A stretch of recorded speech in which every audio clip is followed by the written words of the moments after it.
From Montana's news leader, this is the MTN 530 News. Good evening, everyone. Thanks for joining us on your Friday. I'm Jeanelle Slade. Well, temperatures dropping, snow falling, and streets and highways freezing. That's the story that started up about 7 o'clock this morning, and it's going to keep playing out over and over throughout the weekend.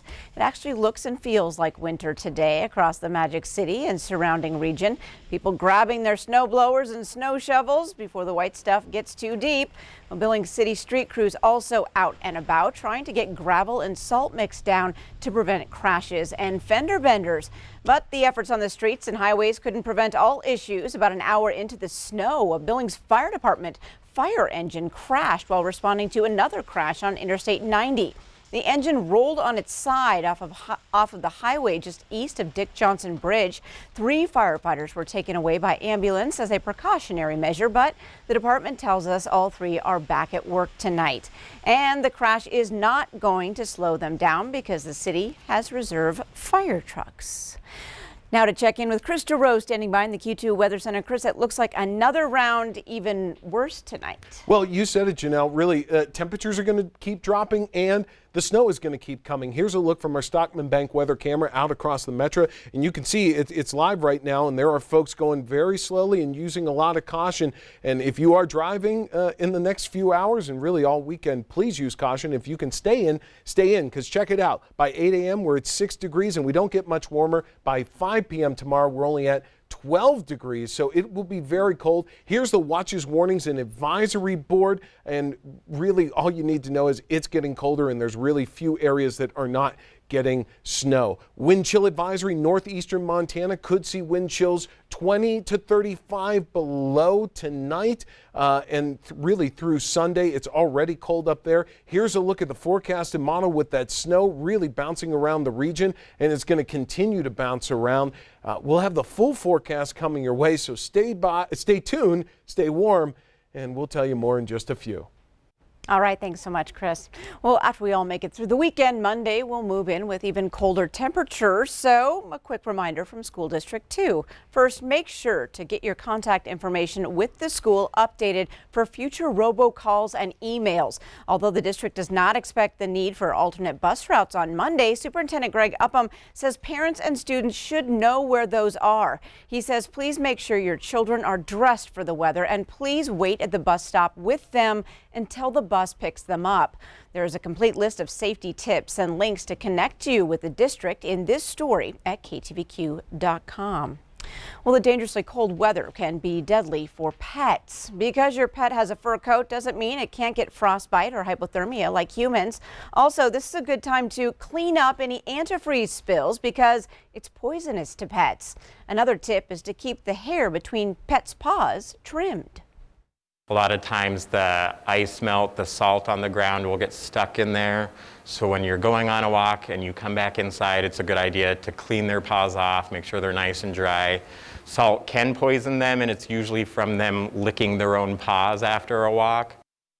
If you have to leave your pets outside, make sure it's sheltered. Shelter is insulated, and if your pet has a material like straw that it can burrow down into.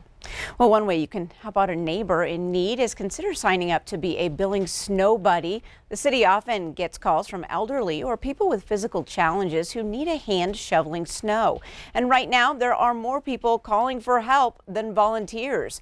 You can sign up to volunteer through the city website or go to this story at ktvq.com for a phone number or direct link on how to volunteer or even ask for help. And we will continue our winter storm coverage throughout the weekend on air and online. Tomorrow morning at 8 o'clock, join Q2 meteorologists Ed McIntosh and Miller Robson as they look ahead to a very snowy and cold weekend. Again, a full winter weather discussion live on Q2's Facebook page and KTVQ streaming apps Saturday morning at 8 o'clock. Well, a building in Billings that has served as the venue for numerous events, including high school basketball and even the circus, is now up for sale. The Alvadoo Shrine is on the market for nearly $2.5 million. The 48,000 square foot building sits on about 5.5 acres at 1125 Broadwater Avenue. The gymnasium has been a big part of events held at the Shrine Auditorium. The property has been here since 1949, extremely active piece of property, as you know, all kinds of events, historic events, entertainers, ceremonial events, religious events, sporting events, to include the Shrine Circus, which has been here for many years. It's what I describe as a happy sad. Obviously, we're honored to have the listing and we'll do our very best, but at the same time, this represents the need for the Shriners, Alvadoo, to relocate. And Tom Hannell is also a member and says the Shriners will continue to host events until the building is sold and will eventually purchase a smaller building. Well, on the COVID-19 front, Montana health authorities report another 6 deaths and nearly 300 new confirmed cases. 3 of those deaths were reported in Gallatin County.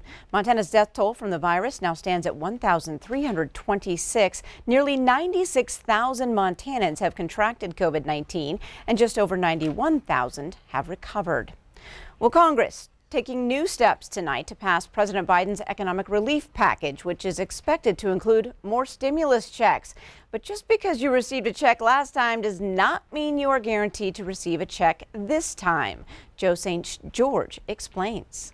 Stimulus checks. The first time was for $1,200. The second time, it was for $600. This time, for the moment, it's looking like it will be for $1,400. But who will get the latest stimulus checks? We need to target that money. But just because you received a stimulus check last time doesn't mean you're guaranteed to receive one this time. That's because President Biden is considering lowering the income requirement. Since the start of the pandemic, $75,000 a year has been the benchmark for stimulus checks. If you make below that, you received one in full.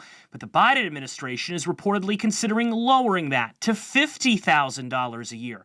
Kyle Pomerlow is an economist with the American Enterprise Institute and explains why. Most people, tallying up all Americans, are earning closer to $50,000 or around $50,000. Pomerlow says the lower threshold is being considered in part because recent studies have shown Americans making more than $50,000 weren't hit as hard financially during the pandemic as those making under that amount. One thing that lawmakers also need to think about is the cost of the rebate. And cost is important, especially to President Biden in his effort to try and sway some Republicans to vote for this legislation. As far as timing, drafting of this bill is underway, but a final vote is not expected until mid-March.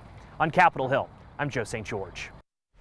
Once again, the embattled Keystone XL pipeline finds itself in the political crosshairs, this time sparking a war of words between Montana's 2 U.S. senators. It stems from a Senate vote early this morning that stripped Senator Steve Daines' Keystone Amendment from the new budget resolution. Well, Daines tweeting this. Early this morning, while the American people were asleep, Senate Democrats chose to flip-flop on their support for my Keystone XL pipeline amendment. Daines says his amendment would have fast-tracked his bill that would give Congress, not the president, the authority to approve the pipeline. But Senator Jon Tester, the apparent target of Daines' tweet, told MTN News his decade-long support for the Keystone has not changed. In fact, Tester was among 2 Democrats who initially broke with their party last night to support the Keystone Amendment, keeping it alive. Well, at the end of the marathon session, Tester voted in favor of the budget resolution without the Keystone Amendment. He says keeping amendments unrelated to COVID relief in the resolution would have left the overall package unable to pass the House or Senate, killing the prospects for COVID relief. Ultimately, last night's votes were about passing COVID relief for Montana families, workers, and small businesses. If you recall, President Biden signed an executive order on his first day in office, revoking the Keystone's U.S. permit, halting construction on the project that would transport crude oil from Alberta, Canada, to Nebraska.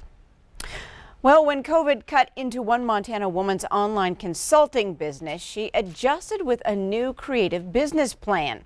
Her newfound passion features beautiful and functional art that also preserves some precious memories.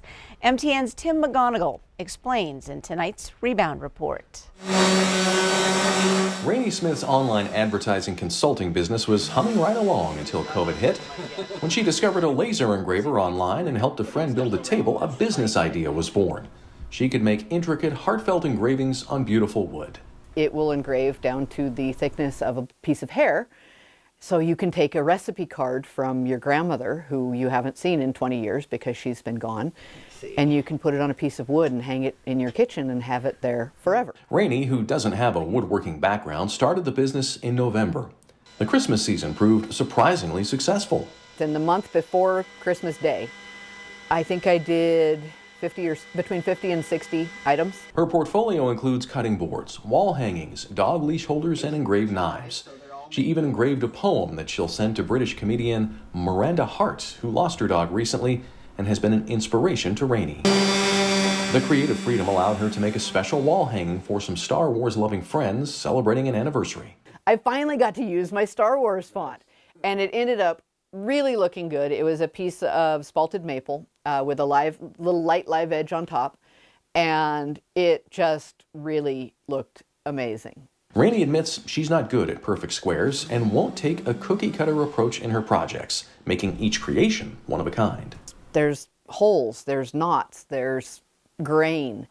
Those imperfections are what make this stuff unique. When I go buy something that is from a small, crafty business, I want something unique. The Helena High graduate, who moved back to her native California after high school, has been back in Big Sky Country for about 5 years, overcoming obstacles while picking up a new passion. And it's just been a lot more fun. I've been doing online advertising for 20 years, and to be honest, this is creating things, and it's really been a great time. And then I just sand the scorch off. In Helena, Tim McGonigal, MTN News. So very cool. Thanks so much, Tim. Now, Rainey insists on buying her material locally. She gets her wood from Helena Hardwoods, her tools and supplies from Power Townsend, and the knives she engraves are from Capital Sports. Up next on tonight's MTN 530 News on Q2, delicious treats served with smiles and a purpose. It's time to satisfy your sweet tooth with some Girl Scout cookies. Also ahead, fun facts as we approach Super Bowl 55, including the lowest price ticket. Scott Breen has the answer.